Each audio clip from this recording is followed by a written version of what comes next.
Hello guys, യുഎഫ Nations league ഫുട്ബോളിൽ ഇന്ന് quarter പോര്. ക്രിസ്ത്യാനോ റൊണാൾഡോയുടെ പോർച്ചുഗൽ ഡെൻമാർക്കിനെ നേരിടും. കൂടാതെ മറ്റു മത്സരങ്ങൾ നോക്കിയാൽ Netherlands versus Spain, Croatia versus France, Italy versus Germany എന്നീ മത്സരങ്ങളാണ് മറ്റു നടക്കാനിരിക്കുന്ന മത്സരങ്ങൾ. സൂപ്പർ താരം റൊണാൾഡോയുടെ നേതൃത്വത്തിലാണ് പോർച്ചുഗൽ ഇന്ന് ഡെൻമാർക്കിനെതിരെ ഇറങ്ങുക. ഡാനിഷ് തട്ടകത്തിലാണ് കളി. അവസാന 6 കളിയിൽ ഒറ്റ തോൽവിയില്ലാതെയാണ് പോർച്ചുഗൽ എത്തുന്നത്. സൗദി ലീഗിൽ അൽനാസറിനായി റൊണാൾഡോ മിന്നുന്ന പ്രകടനമാണ് സീസണിൽ പുറത്തെടുത്തത്. മാഞ്ചസ്റ്റർ യുണൈറ്റഡിനായി തകർപ്പൻ കളി പുറത്തെടുക്കുന്ന ബ്രൂണോ ഫെർണാണ്ടസ്, PSG താരങ്ങളായ ന്യൂനോ മെൻഡസ്, വിറ്റീഞ്ഞ തുടങ്ങി വമ്പൻ താരനിരയാണ് പോർച്ചുഗലിനായി ഇറങ്ങുക. ഡെൻമാർക്കും ഉശിരൻ സംഘമാണ് കേട്ടോ.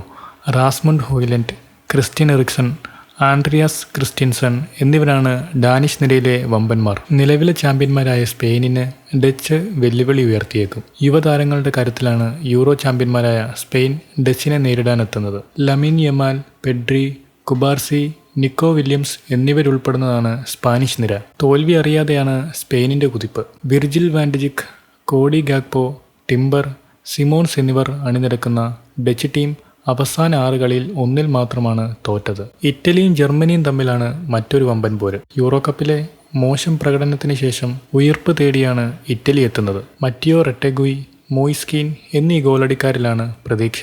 കൂടാതെ മധ്യനിരയിൽ സാൻഡ്രോ ടൊണാലി തിരിച്ചെത്തിയത് ടീമിന് കൂടുതൽ ആത്മവിശ്വാസം പകരും. ജർമ്മനിക്ക് യുവനിരയാണ്. ജമാൽ മുസിയാലയും കരീം അദയമിയും ഉൾപ്പെട്ട മുന്നേറ്റ നിരയിലാണ് പ്രതീക്ഷ. ഫ്രാൻസും ക്രൊയേഷ്യയും തമ്മിലാണ് മറ്റൊരു ക്വാർട്ടർ. 2018 ലോകകപ്പ് ഫൈനലിന് ശേഷമുള്ള മറ്റൊരു മുഖാമുഖം. ഫ്രാൻസ് നിരയിൽ സൂപ്പർ താരം കിലിയൻ എംബാപ്പയും തിരിച്ചെത്തി. എംബാപ്പയുടെ ഒരു പ്രസൻസ് ഫ്രാൻസ് ടീമിന് നൽകുന്നത് വലിയൊരു ഉണർവ് തന്നെയാണ്. കൂടാതെ റിയൽ മാഡ്രിഡിനായി ഗോൾ അടിച്ചു കൂട്ടിയാണ് എംബാപ്പയുടെ വരവ്. ഫ്രഞ്ച് ലീഗിൽ PSG മിന്നുന്ന പ്രകടനം നടത്തുന്ന ഉസ്മാൻ ഡെംബലെയും ചേർന്നാൽ മുന്നേറ്റത്തിന് ഇരട്ടിക്കരുത്താവും. ക്രൊയേഷ്യൻ നിരയിലേക്ക് നോക്കിയാൽ ലൂക്ക മോഡ്രിച്ചാണ് താരം. ഗ്വാഡിയോൾ, കൊവാസിച്ച് എന്നിവരും അണിനിരക്കും. ഈ മാസം 24-നാണ് 2ാം പാദ ക്വാർട്ടർ മത്സരങ്ങൾ തുടങ്ങുന്നത്. എന്തായാലും ടീമുകളെ പറ്റിയുള്ള നിങ്ങളുടെ പ്രതീക്ഷകൾ കമൻസായി രേഖപ്പെടുത്തുക. കൂടുതൽ കായിക വിശേഷങ്ങൾക്കായി ഈ ചാനൽ സബ്സ്ക്രൈബ് ചെയ്യുക.